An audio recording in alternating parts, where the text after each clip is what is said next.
EVM एक इतना बड़ा हथियार इनके पास है। ये टैंपरिंग कर करके जिस तरीके से चुनाव के रिजल्ट्स को अपने हक में, अपने हित में कर लेते हैं, ये भी एक बड़ा मुद्दा है जिसके लिए ईवीएम के लिए विपक्ष परमानेंट आवाज़ उठा रहा है। लेकिन मैं ये कहना चाहती हूँ कि हम विपक्ष में बैठे हुए लोग, देखिए, पहली चीज़ तो सही सलामत तरीके से ये अयोध्या का इनॉग्रेशन हो जाए, यही अपने में बहुत बड़ी बात है। ये कहते कुछ हैं, करते कुछ हैं। पिछली जब इनकी सत्ता थी, ये काम शायद उस वक्त में भी हो सकता था, क्योंकि फैसला आए हुए कई साल हो चुके।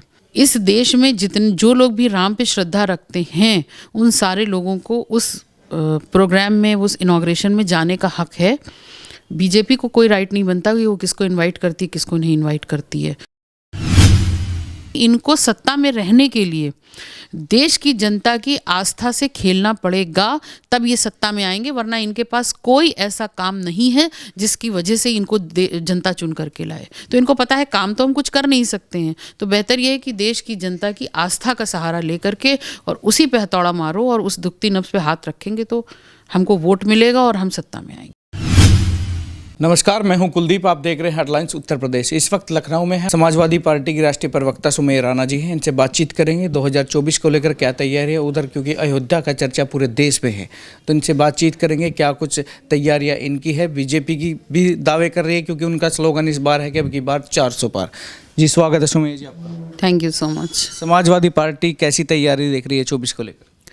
देखिए, 24 में सिर्फ समाजवादी पार्टी कह लीजिए, या अब क्योंकि गठबंधन में है तो विपक्ष के पास बहुत बड़े बड़े मुद्दे हैं, और जो इतने ज़्यादा ज़रूरी और ज़मीनी मुद्दे हैं जिन पर बात करना भी ज़रूरी है, और लोगों को जो जागरूक नहीं उन लोगों को जागरूक करना भी ज़रूरी है। इसी मुहिम की तर्ज पर समाजवादी पार्टी ने एक बड़ी अभी महिला सम्मेलन भी किया था। महिला सम्मेलन करने का पीछे मकसद जो था वो सबसे बड़ा ये था कि पहले तो जो संगठनात्मक स्थिति है हम लोगों की, उस संगठन पे गौर करना, और दूसरी ये कि महिलाएं ही एकमात्र हैं जो लोगों के घरों के अंदर जा कर के और उनके घरेलू मसलों पे बात कर सकती हैं, उनको कन्विंस कर सकती हैं।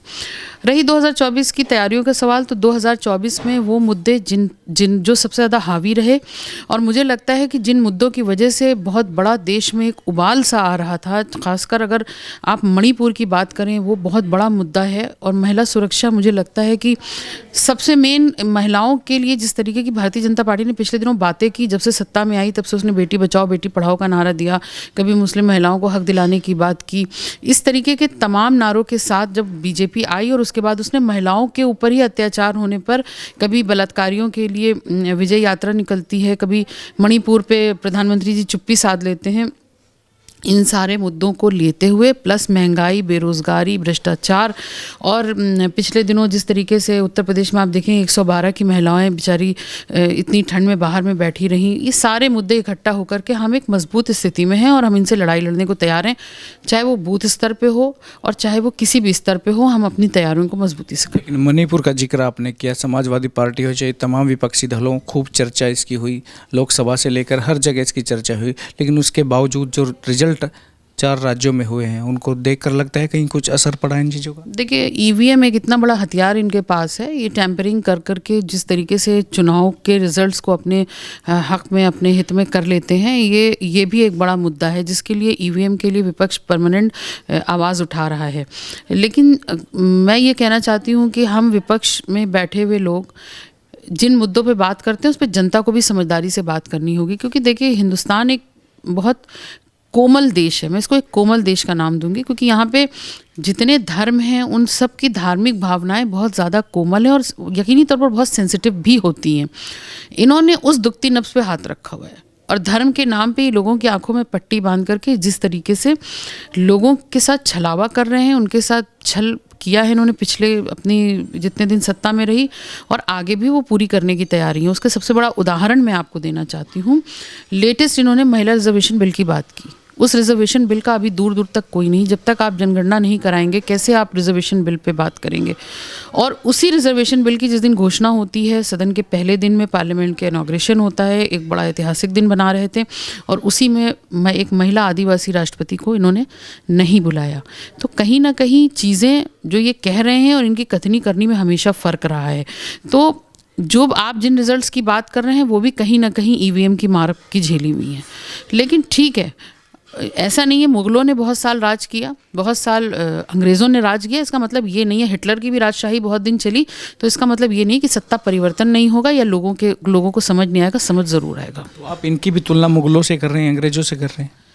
जिस तरीके से अंग्रेज़ों ने यहाँ पर गरीब जनता पर, मज़लूमों पर जुल्म ढाया था, वो किसी से छुपा नहीं है। आप हिस्ट्री उठा करके देख लीजिए। आज आप देख लीजिए कि एक दलित बैठा होता है, उसके ऊपर मूत्र विसर्जन हो रहा होता है, एक दलित बिरयानी बेच रहा होता है और एक अपर कास्ट आके, वो भी बीजेपी का आके खाना खाता है और उसको ये पता चलता है कि ये दलित है। तो आज समाजवादी पार्टी पिछड़ा, दलित, अल्पसंख्यक, आदिवासी, किसान, जवान की बात कर रही है, तो इनके पेट में सबसे ज़्यादा दर्द हो रहा है। तो कहीं ना कहीं इनकी तुलना अंग्रेज़ों से भी की जानी चाहिए और हिटलर से भी की जानी चाहिए। हिटलर शाही चल रही है। लेकिन विपक्षी एक सवाल उठाते थे तमाम कि जब राम मंदिर का जिक्र बार बार बीजेपी करती थी तो एक ही शब्द आता था कि मंदिर वही बनाएंगे, लेकिन तारीख नहीं बताएंगे। विपक्षी यही कहते थे। अब तो तारीख का भी ऐलान हो चुका है, अयोध्या को सजा दिया गया है, तमाम सड़कें चौड़ी हो गई हैं, रंग रोगन ऐसे जिस तरीके से श्री राम कभी आए होंगे उस टाइम पे वनवास से, बिल्कुल उसी तरह अयोध्या को सजाया जा रहा है। कल मोदी जी भी आए थे और 22 तारीख में प्राण प्रतिष्ठा होगी, उस मंदिर में जाएंगे। तो क्या देखते हैं, विपक्ष के पास तो अभी बीजेपी तो कह रही है कि हम तो जो कहते हैं वो करते हैं, हमारे तो कथने और करने में कोई फ़र्क नहीं है। देखिए, पहली चीज़ तो सही सलामत तरीके से ये अयोध्या का इनॉग्रेशन हो जाए, यही अपने में बहुत बड़ी बात है। ये कहते कुछ हैं, करते कुछ हैं। पिछली जब इनकी सत्ता थी, ये काम शायद उस वक्त में भी हो सकता था, क्योंकि फैसला आए हुए कई साल हो चुके। पहली चीज़। दूसरी चीज़ जो मैं ये कहना चाहती हूँ कि जिन लोगों का भी, क्योंकि ये देश राम का देश है, इस देश में जो लोग भी राम पे श्रद्धा रखते हैं, उन सारे लोगों को उस प्रोग्राम में, उस इनॉग्रेशन में जाने का हक है। बीजेपी को कोई राइट नहीं बनता कि वो किसको इनवाइट करती है, किसको नहीं इनवाइट करती है। सबका हक राम पे है और राम के लिए सब उस मंदिर में जाने के लिए स्वतंत्र हैं। दूसरी चीज़, ये जिस मुद्दे को बना रहे हैं, इन्होंने सहेज करके एक बहुत मजबूत मुद्दा, जिसकी वजह से ये सत्ता में आए, उसको रखा हुआ था कि जब इस 5 साल ना सही, अगले 5 साल जब कलई उतरेगी, तो हमको उसकी भरपाई करने के लिए कोई बड़ा मुद्दा होना चाहिए। जनता को फिर एक बार छलने का काम करना होगा कि फिर वो धर्म के नाम पर और आस्था के नाम पर अपनी तरफ वोट खींच सके। ये सिर्फ उसका हथियार है। बाकी राम मंदिर का फैसला बहुत पहले आ चुका था। राम मंदिर बनने के उस पर था और बन चुका होता बहुत पहले, और ये सब कुछ बहुत पहले हो गया होता, लेकिन इसके लिए डिले सिर्फ इसीलिए किया गया क्योंकि अब ये जितनी इनकी कारगुजारियाँ थी, उन पर एक तरीके से पर्दा डालने का काम। मेरे पापा का बहुत अच्छा शेर है कि तवाइफ की तरह अपनी गलत कामों के चेहरे पर हुकूमत मंदिर और मस्जिद का पर्दा डाल देती है। ये वो पर्दा है जो ये डालना चाह रहे हैं। तो जो ये टाइमिंग है कहीं ना कहीं 2024 को लेकर के है। हाँ बिल्कुल, इलेक्शंस करीब हैं। आप देखिए, महिला रिजर्वेशन बिल क्यों आया था, आप बताइए? सिर्फ इसलिए क्योंकि इलेक्शंस होने थे राज्यों में, और इलेक्शन होने वाला था 2024 के। तो कहीं ना कहीं ये जितने स्तर तक गिर सकते होंगे, जिस स्तर का झूठ बोल सकते होंगे, ये 2024 से इलेक्शन से पहले तक झूठ बोलते रहेंगे। लेकिन आप ही की पार्टी के सांसद भी हैं संभल से, शफीकुर रहमान बर्क साहब, उन्होंने तो कहा कि जिस दिन वो होगा मैं भी दुआ करूंगा कि हमें मस्जिद दोबारा मिले, बाबरी मस्जिद। देखिए, एक बात समझिए, बाबरी मस्जिद के लिए ये पूरी दुनिया में कहीं भी लैंड दे दें, कितना भव्य उसमें पैसा दे दें, लेकिन जो ऐतिहासिक मस्जिद थी वो तो अब नहीं रही वहाँ पे। मैं नहीं मान सकती कि अब वहाँ पे एक मंदिर विशाल बन चुका है। जो फैसला था उसको देश के मुसलमानों ने सर झुका के, जिस भी तरीके से फ़ैसला आया हो, जिस भी वजह से वो फ़ैसला आया हो, उस पर बहुत चर्चाएं हो चुकी हैं और मैं उस पर नहीं जाना चाहती हूँ। लेकिन जिस भी तरीके से फ़ैसला आया, उसको देश के मुसलमानों ने देश की कानून व्यवस्था को देखते हुए और देश की न्यायपालिका का सम्मान करते हुए उसको सर आँखों पर लिया और कहा ठीक है, देश ठीक चलना चाहिए, यहाँ पे किसी किस्म का मतभेद नहीं होना चाहिए और कोई ऐसी स्थिति नहीं पैदा होनी चाहिए। तो अब इसके बदले में अगर वो 10 मस्जिदें भी दे दें तो वो एक बाबरी मस्जिद की बराबरी नहीं कर सकते। तो मुझे लगता है कि ये अपनी अपनी सोच हो सकती है। शफीक चचा अगर इस तरह की बात करें तो उनकी सोच है, बिल्कुल वो सोचते होंगे कि एक बाबरी मस्जिद चली गई तो उसके बदले में हमें कोई दूसरी मिले। ये अपनी सोच हो सकती है। मेरी जो सोच थी मैंने आपको बता दी। अब चर्चा चल रही है क्योंकि सोशल मीडिया पे तो कई तरह के चलते हैं चर्चाएं, कोई ना कोई ये भी चल रहा है कि अयोध्या भी हमारी, अब काशी मथुरा की बारी। अब सर्वे भी हैं क्योंकि कोर्ट में लंबित भी है, दोनों ज्ञानवापी हो चाहे मथुरा का हो। अब तो की रजा साहब कह रहे हैं कि जो हो गया पहले तो हो गया, लेकिन इस बार हम इनको नहीं जाने देंगे, चाहे हमें सड़कों पे आंदोलन करना पड़े। देखिए, यही स्थिति ना बने, इसी के प्रयास था कि बाबरी मस्जिद पे इतना सब कुछ हो चुका और इजीली एक काम हो जाए। भाई ठीक है, इतनी बड़े देश है, देश की बहुसंख्यक आबादी की श्रद्धा और आस्था उसके साथ जुड़ी हुई है, इट्स ओके। लेकिन जिस तरीके की बयान अगर तौकीर रज़ा साहब ने दिया तो वो कोई अनजाना या बेसोचा समझा बयान नहीं है। इसलिए कि हम चुप रहेंगे तो जब बाबरी मस्जिद का फैसला आया तो उस वक्त में भी बहुत से लोगों की बात थी कि आज इस पर है, कल ये मथुरा जाएंगे। और ये मेरे ख्याल से 92 में भी इन्होंने एक स्लोगन था, मुझे याद है, मैं बहुत जगह गई, कैलकाटा गई, उस ज़माने में लिखा था कई जगह पे कि अभी तो ये झांकी है, मथुरा काशी बाकी है। तो ये अभी का स्लोगन नहीं, ये तो उनका मंशा तब से ही थी कि पहले बाबरी मस्जिद और उसके बाद बाकी चीज़ों पे, क्योंकि इनको सत्ता में रहने के लिए देश की जनता की आस्था से खेलना पड़ेगा, तब ये सत्ता में आएंगे, वरना इनके पास कोई ऐसा काम नहीं है जिसकी वजह से इनको जनता चुन करके लाए। तो इनको पता है काम तो हम कुछ कर नहीं सकते हैं, तो बेहतर ये है कि देश की जनता की आस्था का सहारा लेकर के और उसी पे हथौड़ा मारो और उस दुखती नब्ज पे हाथ रखेंगे तो हमको वोट मिलेगा और हम सत्ता में आएंगे। योगी आदित्यनाथ मुख्यमंत्री साफ तौर पे वो भी कह चुके एक इंटरव्यू के दौरान कि ज्ञानवापी को मस्जिद कहना गलत होगा।